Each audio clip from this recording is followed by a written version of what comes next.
All right, we're at the top of the hour, everybody. I'm going to go ahead and take us live in 5, 4, 3, 2, 1.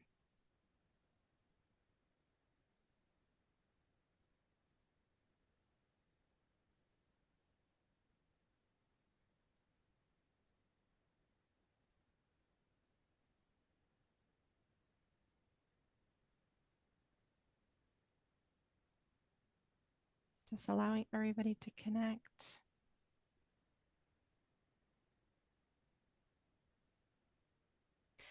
Hello, and welcome to the Community Driven Approach Mental Health Interventions for Youth by Youth webinar. Today's presentation will be recorded, and the recording link, slides, and certificate of attendance will be sent via email to everyone who attended today. Closed captioning is available and can be viewed by clicking the CC icon at the bottom of your screen and clicking View in the Chat pod to view in a separate window. Also, we have ASL interpreters here today. They will be spotlit, but should you need to pen them, you can do so at the top of your screen. And during the presentation, please add your questions and comments in the chat box, and questions will be asked out loud for the presenters to answer at the end of the presentation.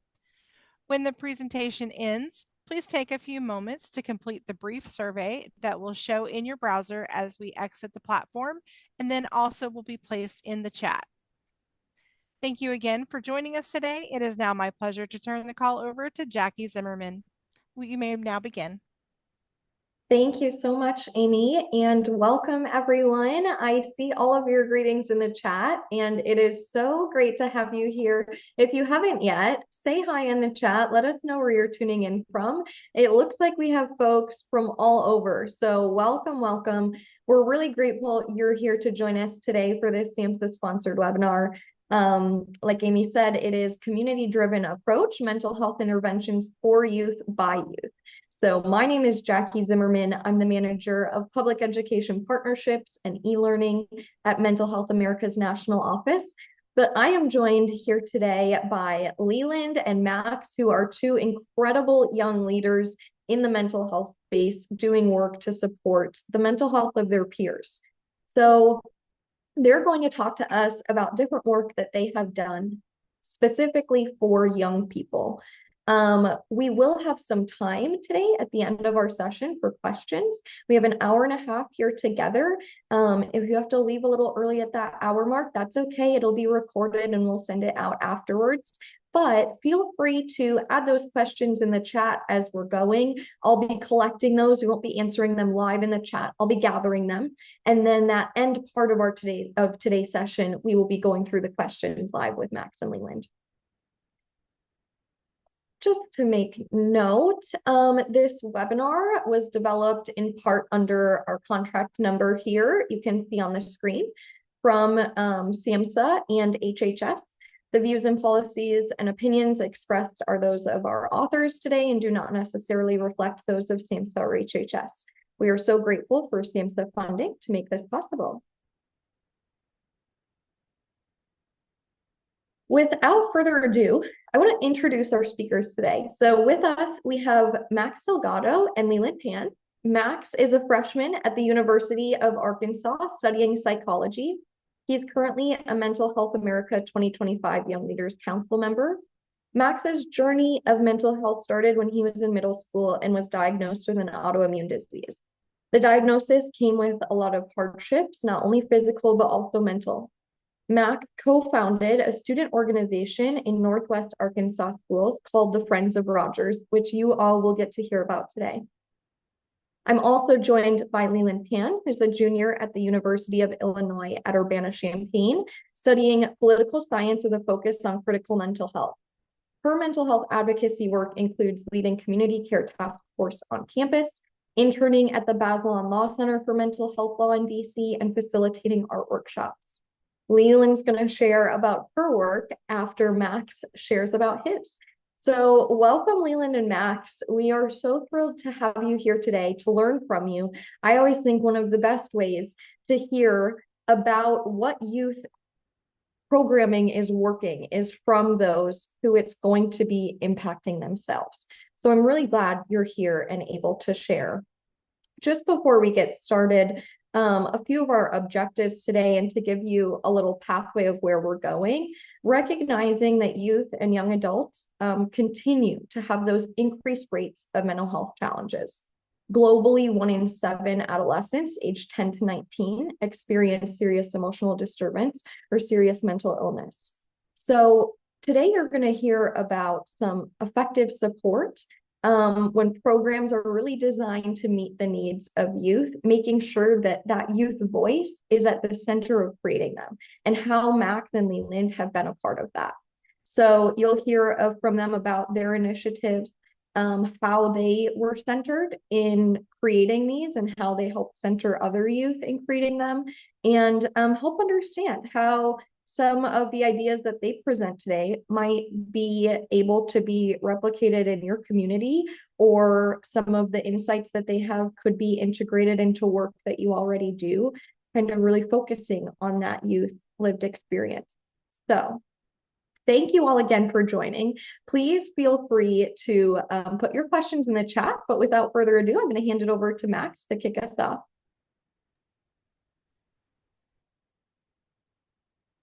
All right, how's everybody doing today? Um, Thank you, Jackie, for introducing me. So today I'll be mostly talking about my organization I started in 2022 called the Friends of Rogers.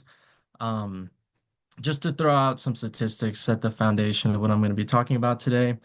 According to the CDC and the report in 2024, 39.7% of students, grades 9th through 12th, experience feelings of sadness and hopelessness, while 20% seriously considered suicide. According to the U.S. Census Bureau, 80% of students ages 6 to 17, which is our K through 12 range, are involved with extracurriculars. Now, a big part of my presentation today is going to be about the importance of community, purpose, and being involved, and finding your community in that.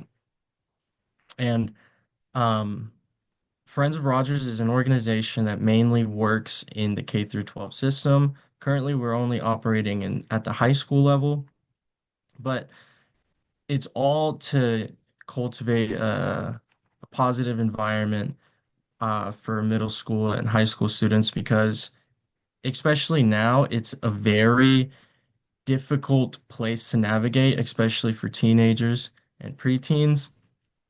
Um, at the bottom, you'll see there's a link for the World Health Organization. It's a great article about youth mental health at its current state, but it states that adolescents are at a greater risk of mental health conditions due to living conditions, stigma around mental health, and lack of quality support and services. And most of that is due in part of not understanding what the current environment is. Um, the middle school and high school environment right now is completely different than what it was 20, even 10 years ago. And something that's very important, and especially for adults to understand, or to further understand the teenage mental health or youth mental health in general, is to get an understanding of what the teenager or the youth is going through. So I've always really encouraged having heart-to-hearts with students one-on-one, understanding the current social pressures, academic pressures, and emotional pressures that come in such a social media centered life, I want to say. And that'll give us a good basis and understanding of um, what it's like to be a youth in today's world. So that being said, I want to talk about my organization that I started in 2022 called Friends of Rogers. Um, we're based out of Arkansas, Woo Pig Suey, if anybody in the chat is from Arkansas. We have three core beliefs, and that's mental health awareness, community service, and spreading kindness. Um, Me and my closest friends, my sophomore year of high school, saw that there was really a toxic environment in in our school that discouraged people from expressing themselves and especially expressing things that they were struggling with. And we really, really just wanted to make it so everybody, could be themselves unapologetically and have a community that really, really supports them. Something that we something that we really prioritize as well is lifting young leaders. So, Friends of Rogers, I've always wanted it to be a platform for as many youth voices as possible. Um, I know for myself, something that really helped my personal mental health journey was working towards something that I believed was greater than myself, which gave me, the inspiration and the motivation to uh, be better, so to speak. And I wanted to reciprocate that by creating a foundation and platform for other people to advocate for themselves as well as the people around them. So at Friends of Rogers, we've worked closely with the American Foundation of Suicide Prevention Arkansas chapter. In the last 3 years, we've brought a group of students to go talk to legislators and senators, as well as the governor and former governors about some policies that could really benefit youth in Arkansas. Um, Mostly about LGBTQ youth protection, firearm armory, um, as well as just giving them the current environment of what it's like to be a student in Arkansas. So, um, back to what I was saying of how Friends of Rogers was really, that foundation that ultimately really helped me, and that was working towards something greater than yourself. Um, this is the main way that we address severe mental illness, especially for the youth. According to Psychology Today and SAMHSA, community is one of the four dimensions that underpin a fulfilling life. Now, that also means that the community is one of the cornerstones that goes into having a healthy mental well-being, as well as having a good social life, emotional stability, and everything like that. Um, so at Friends of Rogers, we really just want to instill purpose, empowerment, opportunity to people so they could build their own community, um, and just be around people of their similar demographic. Support systems are incredibly important with your family, your peers, and um, I don't want to say higher ups, but people who are like your teachers, your managers, or anything like that. And finding your community is super, super important because it's tailored to you. You have to have some kind of similar community that understands you. I could talk to my parents all day long, because I'm incredibly close with them and they understand me. But to some point, I have to speak to somebody of my age who truly understands what it's like to be the person, or what it's like to be a teenager, especially in this day and age. So resources um, that I like to share to people so they could find their community, or if they want to work towards something bigger than themselves to help their own mental health journey. I always point out Volunteer Match. Volunteer Match is a great organization and website, um, where you could filter out if you want to work with certain things for community service. Maybe you want to work in nature, you could filter through opportunities in your area. You put your zip code, you put your state. Um, you could say, hey, I want to work with nature. Awesome. Here's a few opportunities around you that involve nature. I want to work with pets. Great. Here's some spots. Here's some opportunities where you can work with pets. The filtering is awesome. There's also some employment opportunities. on Volunteer Match as well. And of course, I have to shout out AFSP and Mental Health America. So, um, AFSP Arkansas was really the foundation that I built my advocacy on. Something that I've always told young advocates who really want to have their voices be heard and get into the space is really just ask questions. Um, Ask questions to uh, people who have been in the space a while.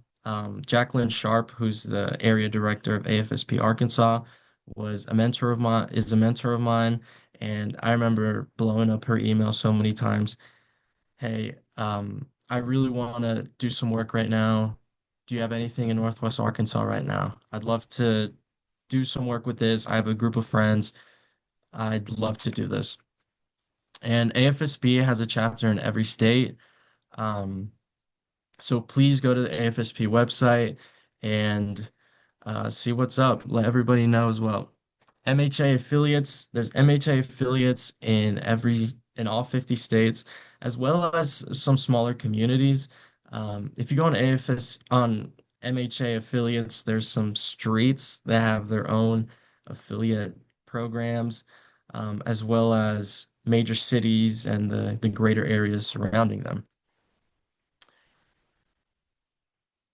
So back to supporting one another. That was one of the main cornerstones of Friends of Rogers in general. So currently we're at around 500 members, split between two high schools in Rogers, Arkansas.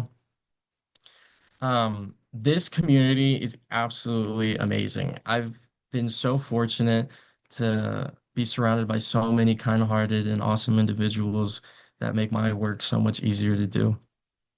In the back of this picture, you could see 16-year-old me.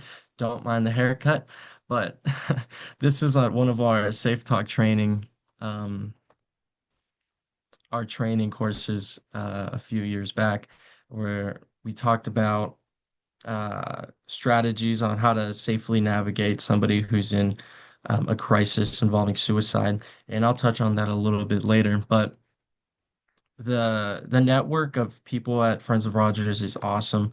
Um, we have a whole group chat where we just send a whole bunch of things going on in our day. Hey guys, I have this fundraiser for my choir concert. If somebody could chip in a little bit of money, that'd be absolutely awesome.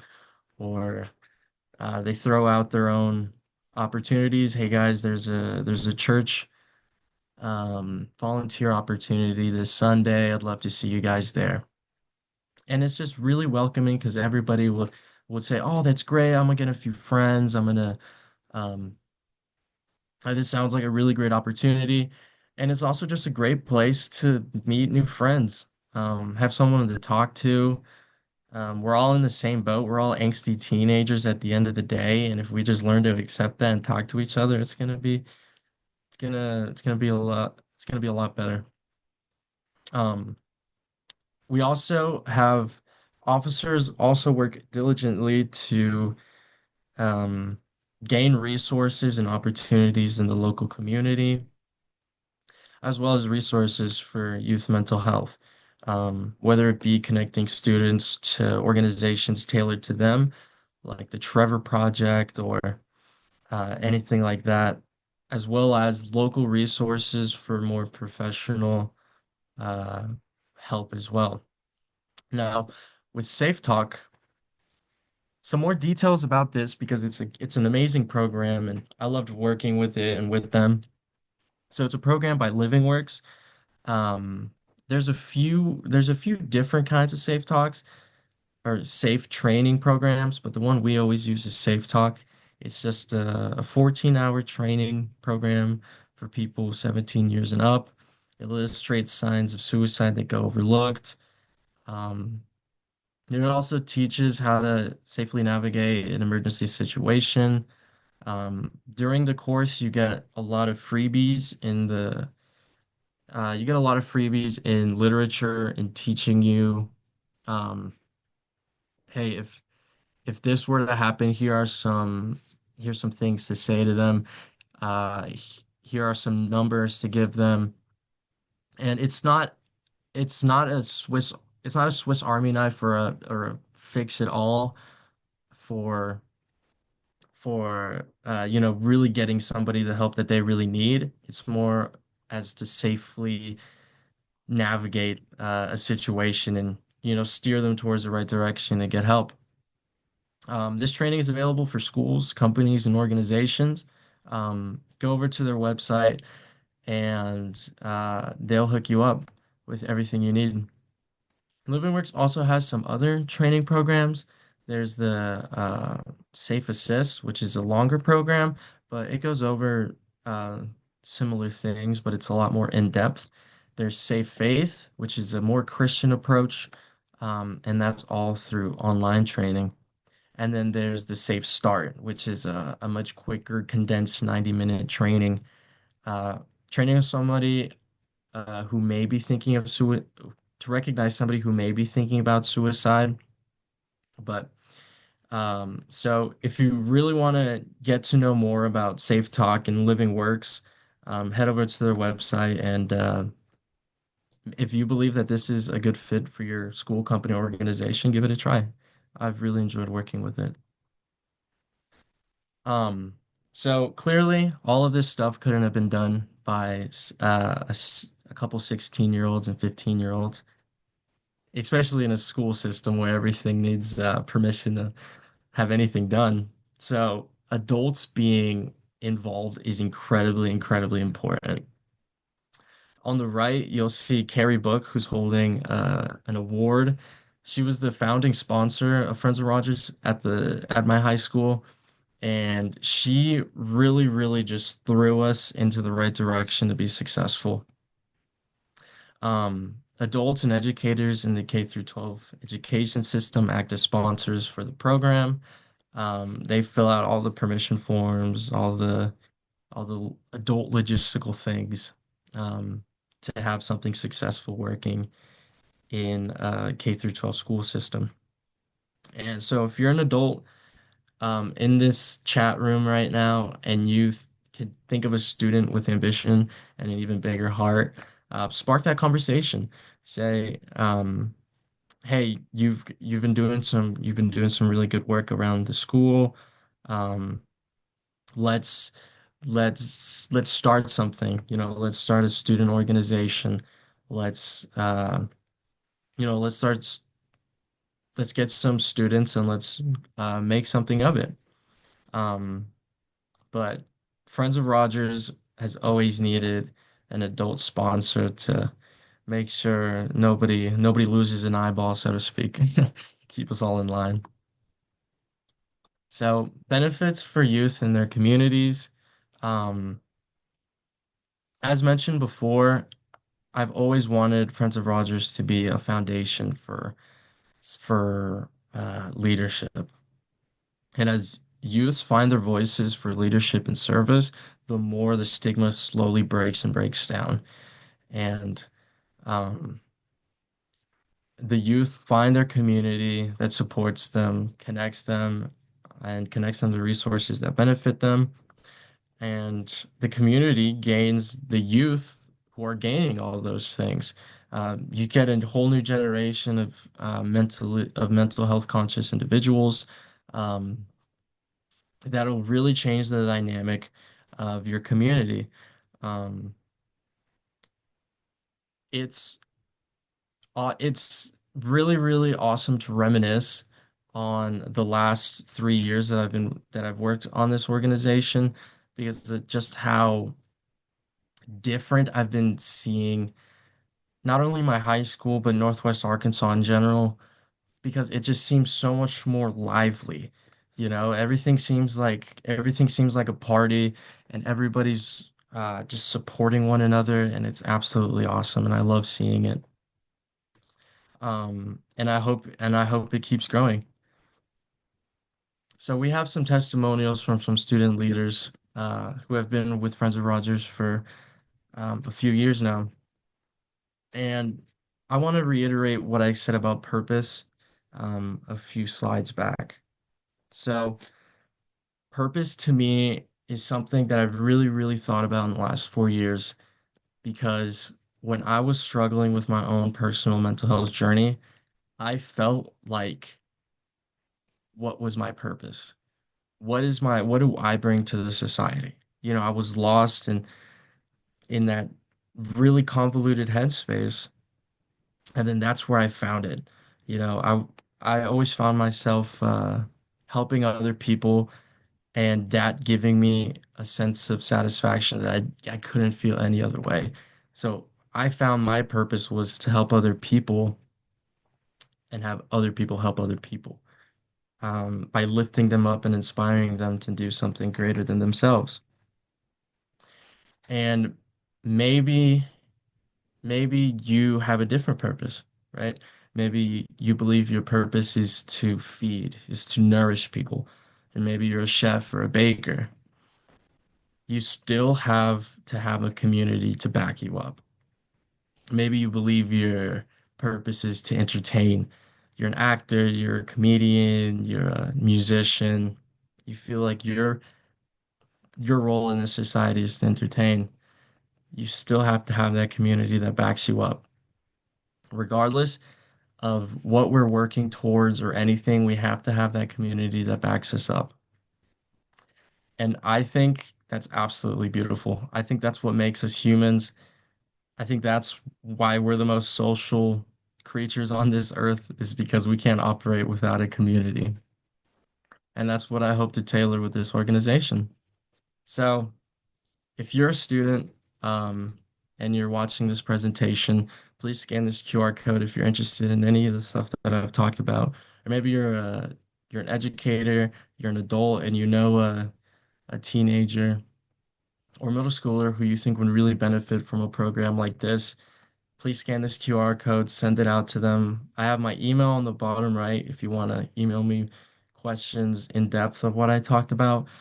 Currently, we're working out at two high schools in Arkansas that we would love to reach your state, and we're looking for new young leaders.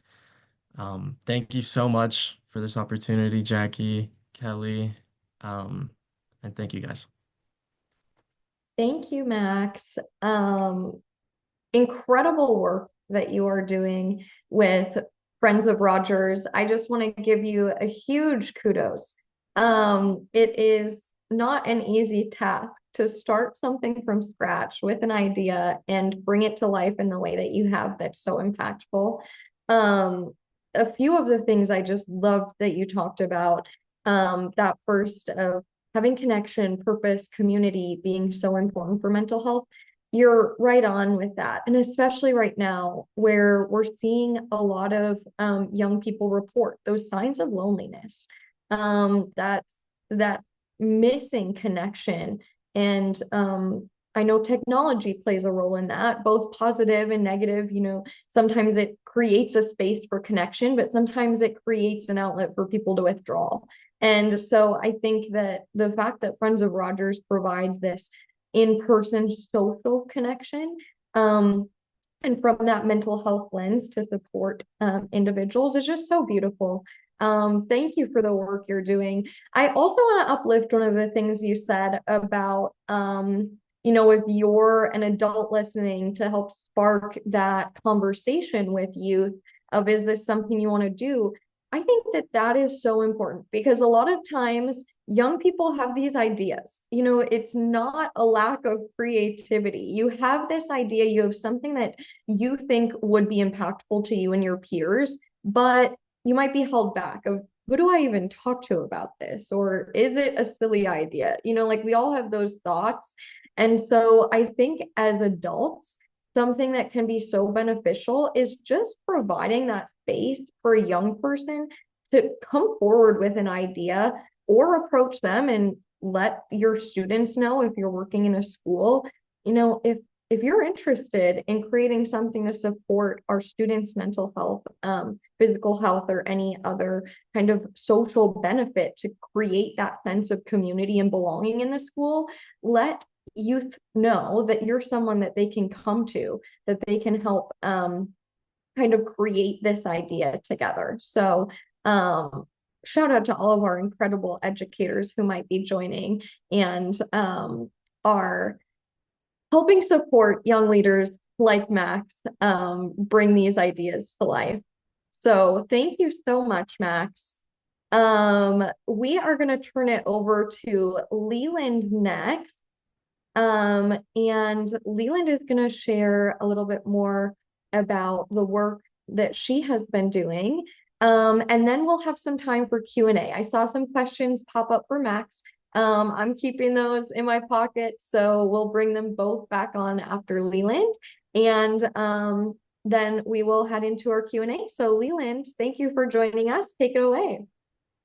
Thank you so much, Jackie. And can we give another sense of love for Max and his initiative? Oh my goodness, I was getting goosebumps just listening to it. Hi everyone, my name is Leland Pon, and I'm a political science major at the University of Illinois at Urbana-Champaign.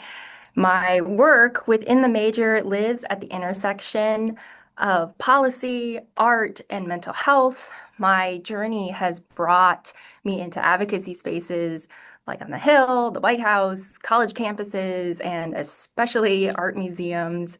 My advocacy in mental health spans national mental health law to local community organizing, but the roots of my work are very simple, be it that art and care work saved my life.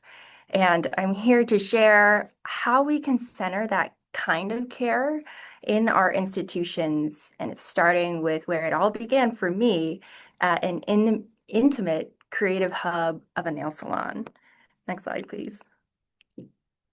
So the second slide here are some canon events. You'll see that there's this purple thread circling around all the images on the slide. And it's very intentional. These aren't just snapshots of moments in my life. They're canon events. I use that term because these experiences didn't just shape me. They also mirror each other in the work that I do. And the purple thread represents what I've always been drawn to, which are moments of intimacy, power, and creativity that are nurtured through community. And so the first picture that we have here, that was me when I was like 2, maybe 3, I'm not sure. That was me at the nail salon with my grandma. And growing up in my mom's salon, I made art for clients while they soaked off their acrylics. And, it wasn't just a business, it was a community. And my mom modeled what was really best for her people, even when it wasn't as lucrative for her. And I believe that being in that space growing up in my formative years, that was my first model of what public service looked like, even though she wasn't directly in that field of public service. The second picture, or a second canon event that I found very salient in my life, continuing my work with mental health advocacy, was actually my first time advocating on the Hill when I was 16. And that was where I learned how to communicate care and urgency in short 15-minute meetings with analysts and members of Congress. And that was when I realized that policy doesn't have to be sterile or just filled with a bunch of numbers and graphs and everything. It could really hold stories. And I wanted to be a storyteller who could hold both that pain and potential. And that was what I found really impactful when I was on the Hill. And then the third canon event was participating in a small little mural in Tokyo during a cultural exchange trip as I was the Midwest representative through Japan International's Corporation Centers. They hold this Kakahashi program for college students interested in building connections and community through cultural diplomacy and exploration within Japan. And so I realized that my art was really not a decoration. The art that was around us was not just for decoration, it was language, and one that could be spoken even when words had failed. And it was there that I realized this work could be portable.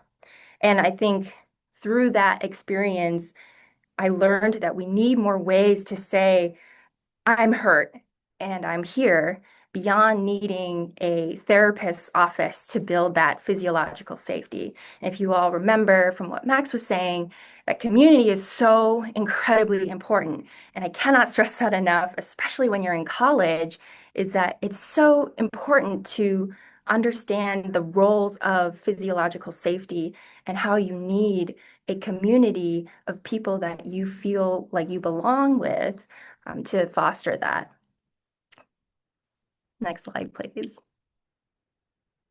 So now that you've learned a little bit about me and kind of what are the types of events that shaped to where I am today, I want to give us a moment to set up what is the context of campus mental health on current college campuses. All of the statistics and the reports that you're seeing, they have been derived with my personal understanding of what are the stakes in campus mental health. And I would like for you all to also pause and just imagine that, half of the students on your campus have felt lonely. And that's 1 in 2 people walking past you on the quad, basically. And meanwhile, almost 60% of students who consider leaving school cite mental health as a very significant reason. So it's no longer just a student health issue, it's really a institutional failure. And if you're a person of color and or part of another marginalized community, the support systems aren't even proportionally accessible, where the numbers tell us that what many already know. We're not imagining this, and we're actually, surviving it. And so one last thing that I'd like to note is that only 14% of students who need mental health support have used campus services such as counseling centers, or some schools have well-being offices that are focusing more on integrated care. However, the proportion or the support systems aren't proportionally accessible. And the numbers tell us that we already know this. And that means also 86% of the students found the door closed or were struggling so much that they couldn't even open it. And that's a huge problem. Next slide, please. So this is where my work comes in, where Portals of the Heart is an art-based, student-led mental health workshop rooted in community care. It's not about diagnosis or fixing. It's really about naming our unwellness, holding space for it, and creating meaning. So this is inspired by my mentor, Dr. Mimi Cook's framework. She's a mental health scholar, and this program travels to campuses across the country and adapts to different community needs. And to put shortly, the structure entails 2 parts, the setup and the art practice. So the setup involves a time for naming access needs and a short lecture on the theory behind the workshop and a guided self-reflection. And then the second portion of the workshop entails about creative activities inspired by those reflections and a walking gallery of the participants' work so people can see what their fellow peers have created, and also a group discussion. So as you can hopefully imagine, this work aims to go beyond surface level inclusion efforts. It's not just about representation, but it's also about reimagining the systems themselves from the inside out. Next slide, please. And so the theory behind the practice of Portals of the Heart, as what I mentioned before, is inspired by Dr. Cook's framework from Dear Elia, Letters from the Asian American Abyss, highlighting alternative models of care that can also supplement and go beyond the medical models of care that we may be so used to understanding. So this workshop is I'd like to highlight a couple of things. First of all, it's student designed. And it's focused on a lot of this sense of burnout and invisible labor and the costs of advocacy as a student. And it's also centered on lived experiences and the normalized keyword stressors of students. And through that, it's built for solidarity and not saviorism because it holds space for grief, anger, and fatigue without necessarily pathologizing them. And therefore, this is not necessarily therapy, it's really something else. It's more lateral and collective. So when we're removing the therapist lens for the purpose of this event, it allows us to meet students where they're at, free of the clinical stigma that we have in place.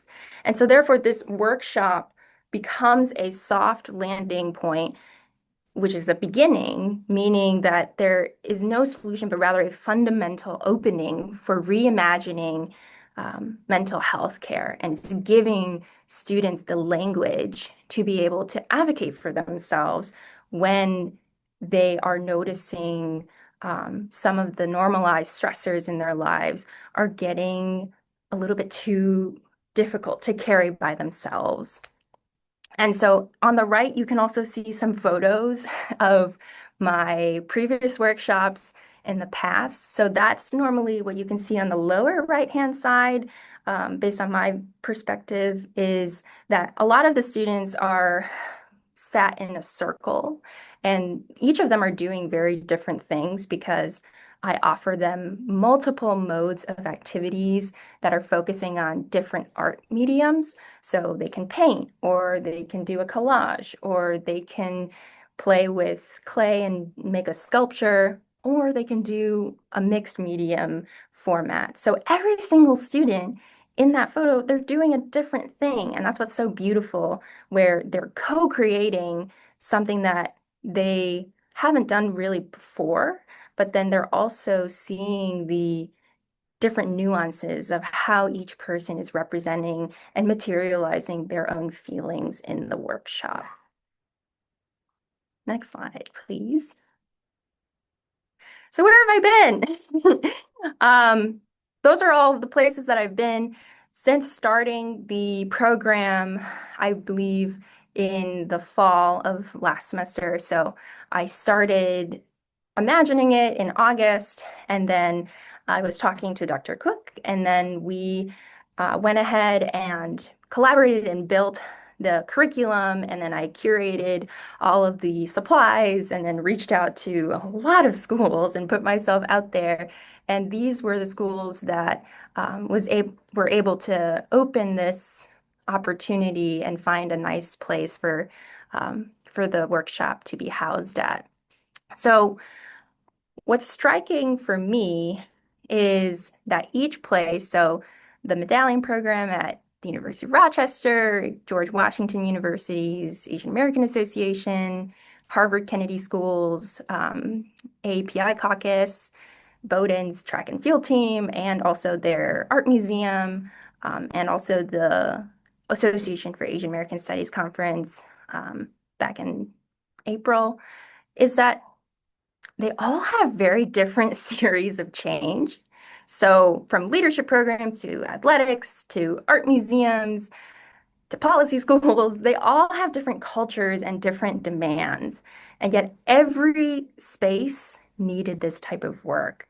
And so that tells me that regardless of the mission that they had, we are all reckoning with a care crisis. And students are looking for frameworks that speak to their actual lives. And I'll add one more thing. What surprised me the most wasn't I'll reiterate that what surprised me the most was that the difference between institutions and the sameness in the ache, whether it was an athletic team or an affinity group, they all needed it, and where they not only just needed it, but they built it with me, and showing how powerful their communities are, which wasn't quite explored before in this context, was very transformative for a lot of the students to reimagine what care looked like in their own communities. Next slide, please. So after going through the different schools in the Northeast specifically, some of the student feedback that I had received was that some of the things I remember students saying were how they felt seen without needing to speak. And others said that it gave them language for something that they weren't ever really able to name. And that those moments of verbal feedback, at least, continues to guide me as I build upon this initiative to make it more engaging for students. And I also never expected how many people would be so appreciative of the practice for just permitting them to feel. And this brings to a very crucial point, that what students wanted the most was not advice, but slowness, reflection, language, and the chance to make and name something from their pain, because this ultimately created further discussions and revelations that the student groups would have amongst their organizations, having shared an unseen part of themselves together, as I mentioned in the previous slide. And because this is just really unique in a way where we're not shying away from the pain, but being able to name it gives a lot of creative agency and empowerment to be able to advocate for oneself or for other folks, in a way where we can be very solution oriented without skipping that necessary step that I've often seen on college campuses, of naming what exactly are you feeling. It's one thing to say like, oh yes, I'm stressed, or yes, I'm experiencing anxiety and depression, but like where is that coming from? And it's really difficult to do that by yourself, especially when you have never done that before, or you've never been given the space to do it outside of a cognitive context. And then I think also, if I would be able to turn your attention to the other side, which is on the right-hand side, some of the things that I would consider or tweak for next time, would definitely be giving a handout to present key principles of the workshop, some takeaway prompts for that after care work, and also to have more warmer and fluorescent rather than fluorescent lighting, because warmer lighting gives a more welcoming and relaxed event and environment to be able to create, and really participate in that slowness and reflection rather than fluorescent lighting. Next slide, please.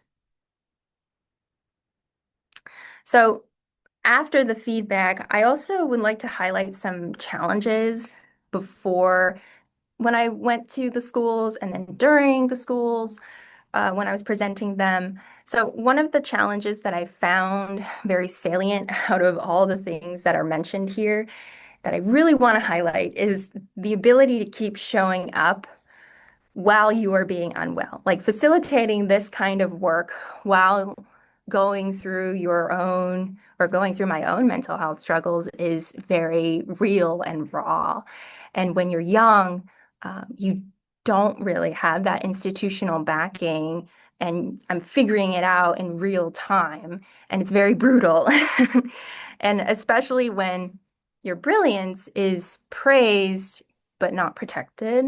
And I faced a lot of logistical hurdles and cancellations and lack of contracts. So this work really requires the emotional labor as well as the labor infrastructure, such as funding and time and clarity for all of the facilitators. And the facilitation isn't just about structure, it's also about your personhood because the work is so personal. And in this work, your soul gets very tired. And it's not just the body of labor, it's witnessing it and being witnessed. And when you're still learning how to hold to yourself. And this part often gets neglected when doing something meaningful like this. And but I always try to remind myself and other people that are doing very similar things like I am, is that to give others the language for unwellness, you have to stare at your own over and over and over again, and still somehow find that anchor to show up. And I think that's why within the next slide that I'll be showing you all is why this section is so personal in regards to the entire project. Next slide, please. So some recommendations, reminders. I split it into two parts. So I'll be talking to the students or the social entrepreneur first, and then I'll talk up to directly to the supporter second. So to the facilitator, have your practice before, during, after. And what I mean by that is being able to figure out what your access needs are beforehand, really reflect on what's your routine before you go on stage or before you present in front of a bunch of people? Do you need external support for that? Or if you're going to a new school, do you need ice to calm down your nervous system? Do you need to eat? Do you need water? Do you need a space to decompress? How much time do you need to decompress? Do you need to have seating when you're sitting there?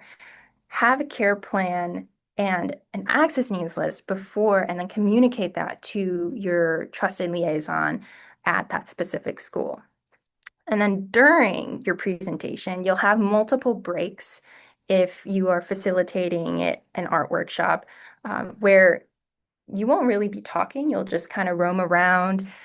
And I really encourage a lot of students or young people to really set an intention during that time, because that's when you can really catch your breath after talking or lecturing at the beginning or the first part of the workshop. And so it's super crucial to be able to have that practice and mentally go through it as you're walking through the entire workshop as students are creating their art. And especially the care plan afterwards. What does that normally look like for me is that after when I do something like a workshop where I'm learning how to facilitate and hold other people's emotions, that could be very draining for me. So what helps is that with my personality, I can't be alone after doing a presentation or a workshop like this. I want to be able to externally process with somebody else. And that normally looks like going for a lunch afterwards or being able to take a walk, and being clear with those expectations or those needs is going to be really crucial into making sure that you're not completely drained after the workshop. And for the facilitator, or pardon me, the supporter, is that some of the things that I've found necessary to having a successful partnership is if you can fund young creators. This could look like having an honorarium or support with shipping materials, especially if a lot of the initiatives are coming from like an out-of-pocket sense beyond like grant money and everything. A second thing is really respect the facilitator's time through action, and also offer support with emotional check-ins, because understanding that the partnership is not just logistical but it's rather relational as well. It's really going to nail down the fact that there's a difference between getting it done and doing it meaningfully, because the second requires the mind, body, and soul, and it involves community where self-care is necessary, but it's not enough. If you're a supporter, just please remember that you're part of that care system as well. And that's really what I have to say about the recipes to creating a successful partnership. Next slide, please. The last slide, as I approach my senior year at Illinois, this work continues on a case-by-case basis. So if this presentation sparked something in you, whether it be a curiosity, an egg, or a possibility for collaboration, I'd love to be in touch. You can find me on LinkedIn or you can email me. The email listed there is pronounced team.portalsoftheheart, or portalsofheart, my apologies, at gmail.com. So thank you so much for your time, everyone. And I hope that Max and I have given you something new to think about for your community. And I'll turn it over to Jackie for the Q&A portion. Thank you, Leland. That was fantastic. I just want to give a reminder that Max and Leland are doing this work as students, as full-time college students. They are creating these initiatives, traveling, doing this work. It's just so incredible to see. Leland, thank you so much for sharing. And really, both of your um, programs come back to that community care model, that importance of togetherness, of sharing experiences, of that really just human part of healing, which I think is so important. And as we think about accessibility to care and availability to what we consider those more traditional types of medical model systems, there can be so many barriers and challenges for people to access those. And so programs like these are opening up opportunity to be able to ask for help, talk about how you're doing, sit in community, find support afterwards. And it's just so wonderful. And it warms my heart to know that you're doing this work and so many other young people are doing incredible work like this, that hopefully will transcend generations, as it's just starting to be built and done with you all. So thank you. I want to thank everyone for your great questions. Feel free to keep putting them in the chat. We've got quite a bit of time here for some Q&A. We'll take as many as you send us. But I'm going to start out. I had a few questions for Max from your presentation to begin with. Someone had asked what kind of community service projects and activities you're doing through Friends of Rogers. Yeah, great question. I should have touched up on it more on the presentation. I apologize. But most of the work that we do is, well, a big chunk of it is working with the American Foundation of Suicide Prevention Arkansas chapter on our Out of the Darkness walks. Here in Northwest Arkansas, we have two major ones that we work on. The first one being the campus walk at Rogers High School, where it was founded. Um, we usually get around 300 to 500 participants going to that walk, celebrating, finding hope, celebrating the people who we've lost, and of course, remembering the ones we've lost as well. Um, we do a lot of work with the Salvation Army homeless shelters here in Northwest Arkansas. A lot of food drives throughout the year. We had a self-care fair scheduled um, 2 months ago, but the city made us reschedule it because there was a fire close to the venue, and that caused some logistical issues. But there was a self-care fair. Um, Samaritan Farm in Rogers, which is like a community farm where people can grow vegetables and fruits and stuff like that. And there's just like I mentioned, there's also a lot of people on the Friends of Rogers space who just share around local opportunities that they know of or that they're involved with. And they'll send that in the group, and then people will hop on that and start doing that work as well. Also, I want to clarify that this is not a one-man show, and that tons of people are on my team and they help me so much. Especially on the high school level, since I've graduated high school and I'm now in college. Um, there's so many students right now that are just that have all this weight on their back to get such great work done um, on their basis. So huge shout out to Friends of Rogers at the high school level. Absolutely. It always takes a village to do these types of things. We couldn't do it alone.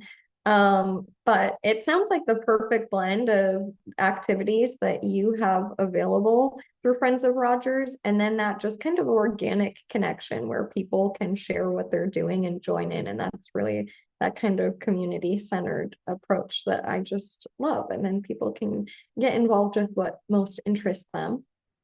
How often do people meet Max for Friends of Rogers, or does it depend on time of year? Someone had asked. So typically on the high school schedule, there's meetings of members of the school bi-weekly. Um, that's how it was operated in my high school. I have meetings with the officers, which are just the leaders of the high schools. I have meetings with them, I'd say 4 times a year, just to see where everything's at, as well as uh, just guiding them, especially on, hey guys, I have this coming up. I'd love to get you guys involved. Um, how let's navigate this. How should we work this out? Um, and throwing them opportunities as well. So it really, really depends on the schedule of the organization there. But when I was leading it in high school, we met bi-weekly. Great, thank you for that. Someone else had asked to Leland, how long do your workshops usually run? Is it a few hours, a full day? Is it multi-day? Kind of what does that process look like? Yeah, I have been asked this question a lot in terms of the facilitation process. I recommend that the sweet spot is an hour and a half to 2 hours. I've done workshops where it's an hour, and I personally feel like that is not enough time because we're packing so much into the process because we're doing the setup and making sure that we're creating the social conditions for physiological and emotional safety. And that already takes about 30 to 45 minutes. And then the students would only have about 20 minutes to be able to create that artwork, which is perfectly okay because it's a stream of conscious type of practice.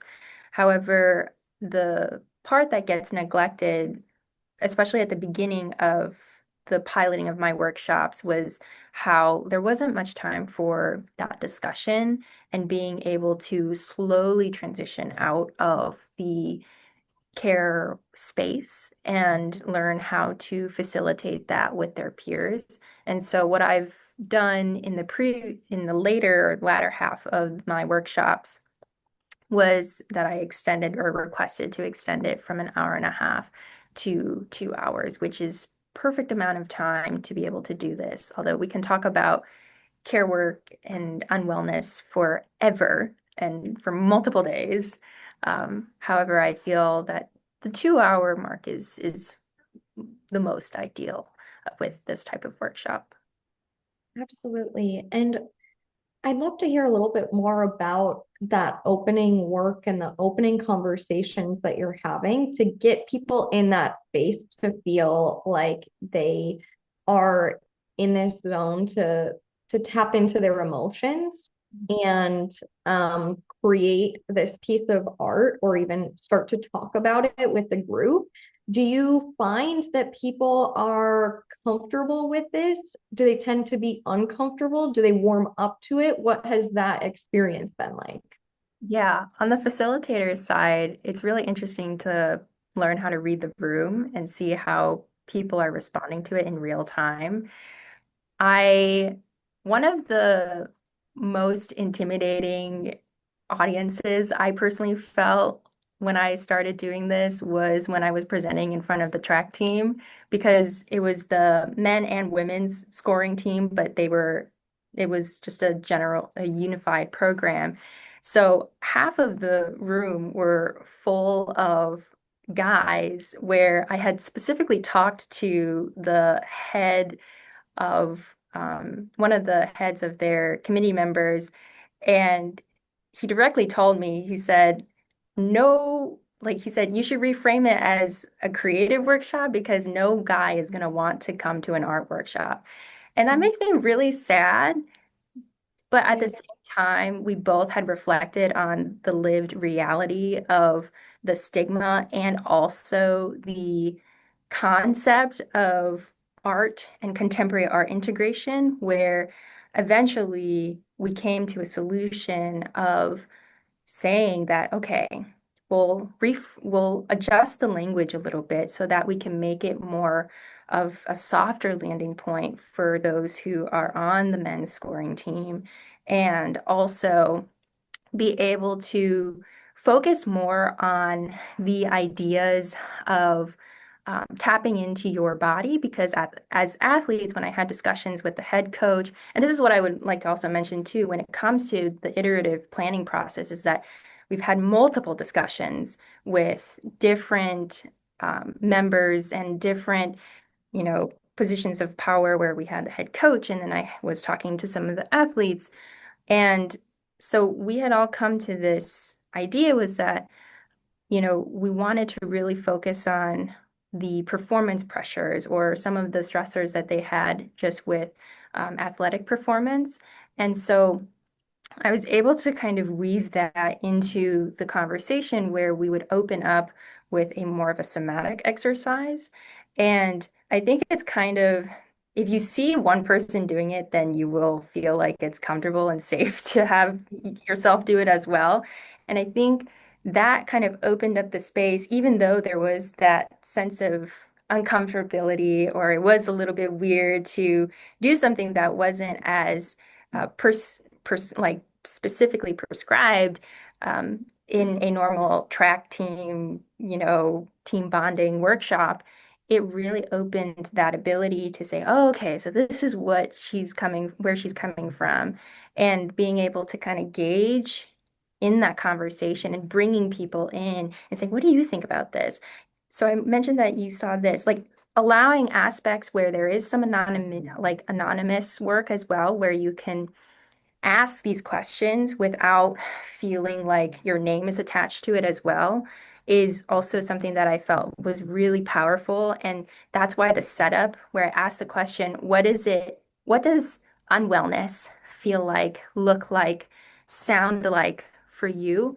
And you can see it I had it plastered on the screen, where we did like an anonymous type of word cloud or polling, where everybody could see what people were saying. And that opened up that discussion internally and externally to be able to reflect on that.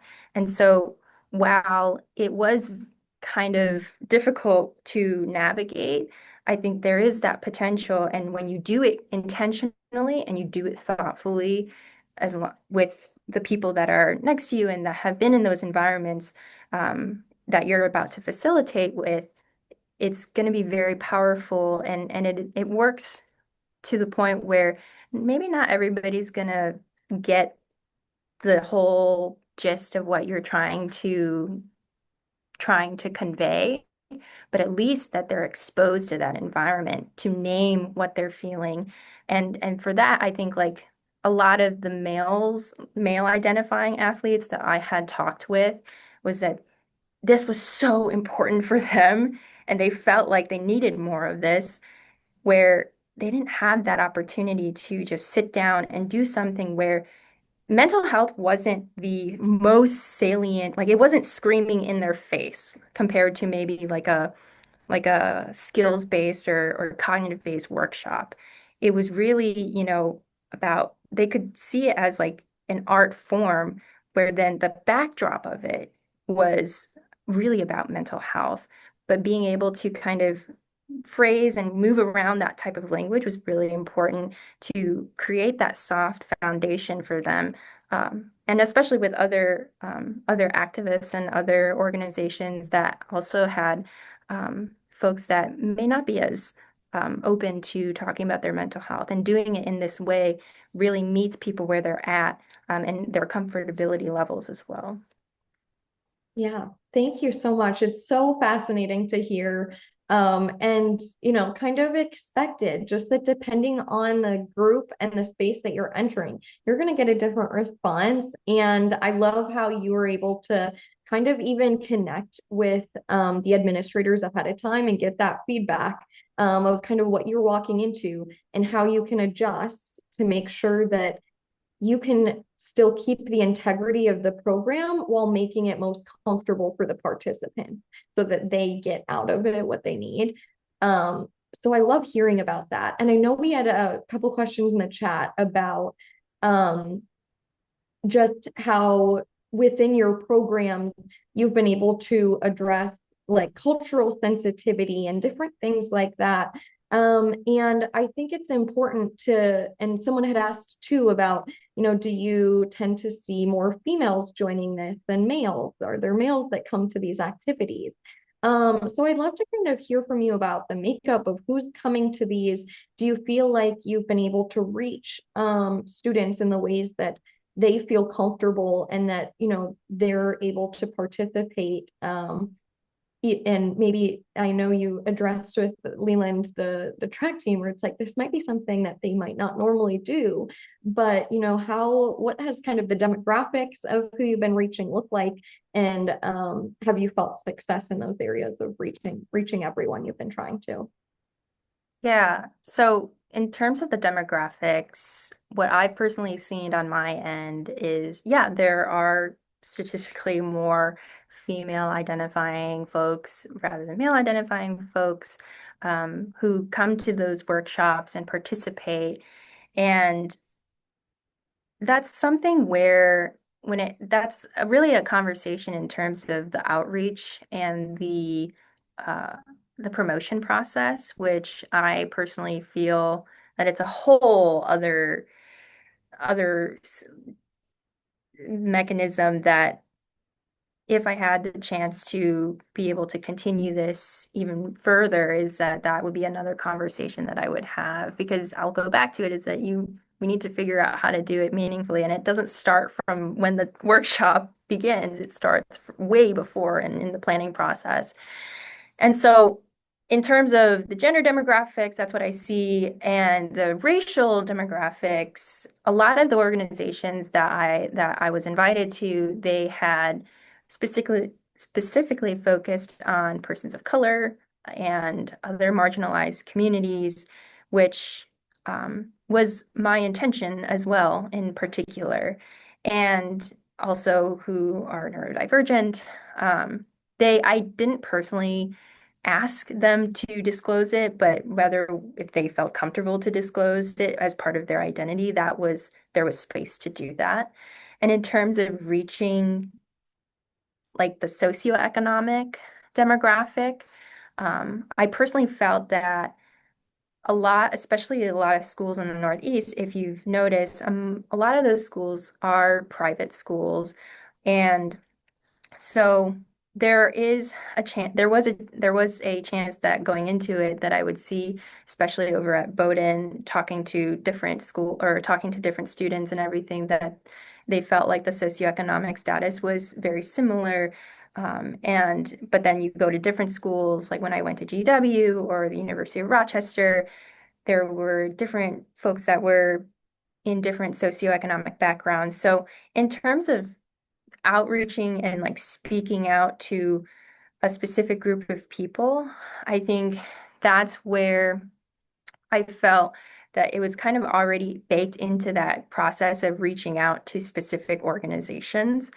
And I felt that personally, I had reached a strong group of students that, whoever showed up really needed it and they chose to show up. And so I think there is room for improvement in the outreach process. However, there is that fine harmony of understanding that there are people that show up and, they might not fit into those perfectly neat categories of demographics, but at least that they chose to make a decision to show up and to really be open to this process. And that's what I think can really exceed beyond any type of demographic, perhaps maybe that I would that that I had intended for. And so that's where I kind of focus on, all right, like my intention is to reach towards more marginalized communities And if there are other people that perhaps may be an ally, that's also very important as well. So it's really important to kind of create that broad scope of outreach, but also, you know, figuring out that fine harmony of reaching out also those who really would benefit from it despite the mainstream telling us otherwise. Yeah, absolutely. And even just, I know the someone who had asked the question had said specifically, you know, are there males that are tend you see join this and or tend to be interested in this? And I think it is so interesting how you were able to, not to go back to your example, but with the track team, able to kind of alter the conversation to that demographic to make sure that the conversation was able to be had in a way that they would be interested and engaged and still get the meaning out of it. Max, I'd love to hear from you too about your programming. I know a lot of times when we're talking about mental health, we're talking about people feel like it's related to emotions. And traditionally, there's still so much stigma, and there's stigma across genders of who's talking about this, what conversations are being had. And a lot of males we tend to see feel like they can't talk about their mental health as much, or it might be a sign of weakness, or something might be wrong with me. And we're still working to break against that stigma to let anyone know, you know, it's struggle happens no matter race, color, gender, all of those things. Struggle can happen, but sometimes it can be harder to reach male identifying groups to have these types of conversations and engage in these types of activities. Max, what has that looked like in your organization too? So Friends of Rogers as a whole is overwhelmingly female. I don't know if it's because I like to draw a lot of flowers, and that's on all the t-shirts. Um, but yeah, um, there is definitely a need for more outspoken men when it comes to mental health. And something that I've seen a lot is that as Gen Z, we really aren't that serious. Like almost everything has to be satire or has to be, just a JK. I didn't mean all that, you know? And um, especially at Friends of Rogers, a lot of the time we'd bring up the point of starting a conversation, a meaningful conversation about your emotions and what you're starting to feel like, and we get a bite on that hook. So a male starts talking, but then they'll defer it and then they'll start making kind of like a joke about it. And I almost get a sense of relief when I see something like that because I feel like a few years ago that wouldn't have happened, you know, in the sense of he wouldn't have opened up at all. And I'm getting just a crack out of him. And to me, right now, that's all I need because that's progress. Especially in your own mental health journeys, we can't solve we can't heal ourselves overnight. It's all a bunch of baby steps. And just appreciating things like that is, the baby steps that we have to celebrate. So, um, it's it's a lot of male to male connection saying like, "Hey man, thank you for saying that. I know you kind of like joking about it, and sometimes I like to do it too, but I just want to appreciate you for saying that because that made me feel a little better about myself too. Also at Friends of Rogers, I've seen a lot of girls bring their boyfriends to our events and to our community service. And it's definitely refreshing for a male coming into a community service opportunity that they're not particularly comfortable with. Maybe there's, existing uh, sensitivity to that topic of mental health due to, their personal struggles, or maybe somebody was struggling in their family or something. So when they come into, this space where mental health is a huge forefront, they become a little closed off where they don't really want to talk about all that kind of stuff. So seeing somebody, as a man to another man and seeing a male lead, it gives them a, a sense of, okay, maybe I, I got a little, a little leverage. I could feel a little bit more um, comfortable because I'm seeing somebody who looks like me doing the same thing as me. Especially That's in, such a good point, Max. Just even just that that small sliver, it's any opening to have the conversation is so beneficial. And I think sometimes with these programs and events, like you want that big share that I've been struggling, that this thing, but what you're doing is meeting people where they're at, which is so important. They might not be ready for that kind of conversation yet, and that's why they kind of protect themselves then with maybe humor or deflection, but meeting them where they're at. And I'd love to hear about, I know someone had asked about kind of how do you build that continuum of continuity post engagement when you have conversations like this at Friends with Rogers, or maybe you hear someone share something like that. What does the follow up look like? Or are you kind of like continuing that check in with members, or how long are people staying engaged with the program? so typically, at the start of years, there's a lot of engagement and people are super involved. And then towards the tail end, school catches up to them, other extracurriculars start catching up to them, so they start kind of falling off. Um, so active engagement, there's always been around 40 people who are actively super engaged. They're at every meeting, they're at every opportunity, they're everywhere, right? And I'll live and die for those people. I love them to death. Um, but ultimately, my goal is to just give somebody kind of something just to chew on.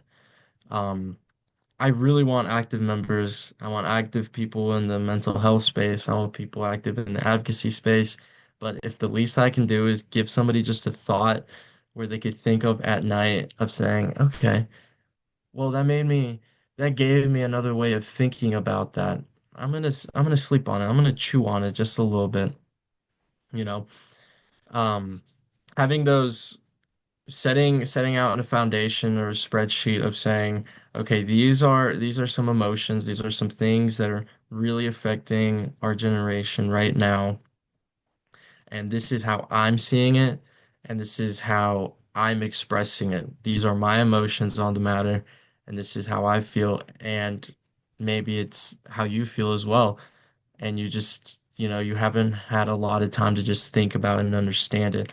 Okay, well, this is how I feel, or maybe this is how one of my friends feel. Having that just like that reoccurring thought of like, okay, well, I'm gonna start thinking about it that way just a little bit more. And um that follow-up, that host introduction, so to speak, um it's pretty hands off, but when they need it, we're all in.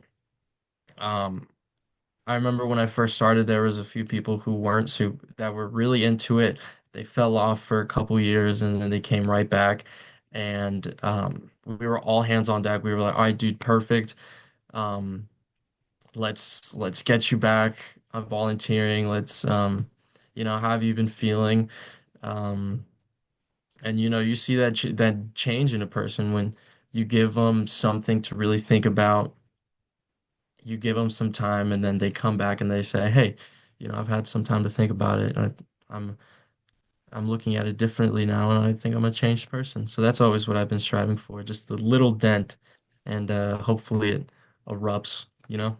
Yeah, yeah, that community keeps people connected, and you're building that that they feel like they can come back to as well. Um, I know we're almost at the end of our time, but I want to sneak in one last question for Leland, kind of addressing this topic in a way too, of after your sessions, what does that kind of wrap up look like? What are you leaving people with? Is there something that they're able to kind of continue processing with. I'm sure like for an hour and a half, 2 hour session, that's a lot to a lot of emotions to go through. So kind of how are you wrapping that up? And do you have any, resources you're sharing with them for looking into afterwards? Or what does that follow-up look like once you have finished the workshop and it's in their hands at that point? Yeah, such a wonderful question, Jackie. I think about this a lot, especially it's so crucial when you're working with different universities because I'm not always going to be at that specific environment. And also as not being a professional or a mental health professional, it's really important where I can engage in those conversations with the current staff at the specific school. So my process is that I have a link tree. So every time when we finish the workshop, and it kind of acts as a program as well, because the social context handout that I point out, and this will address a previous question that I saw in the chat about cultural congruency and being very culturally or having that cultural competency in place, is that a lot of my personal work or the work in Portals of the Heart is very theory based. And it is an interdisciplinary form of work where I'm drawing in area studies.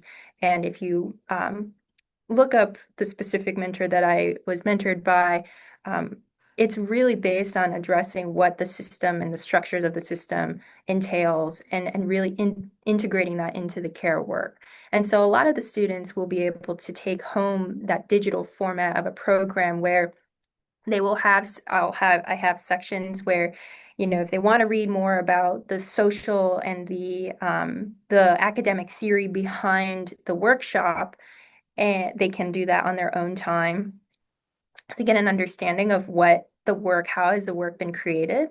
And then I have a section where there are specific links to local mental health resources beyond, if they're looking for more integrated care, if there are integrated clinics at the specific school, on top of counseling centers, I link those. And then also local, more statewide warm lines and basic like resources if they do need to talk to somebody and process it in a more professional manner, they can do that. And if they're looking for other organizations or communities that may be virtual or other national organizations like Mental Health America, then I link those as well as resources to give them that comprehensive wrap up of, okay, what did I just do in this event? And how can I be able to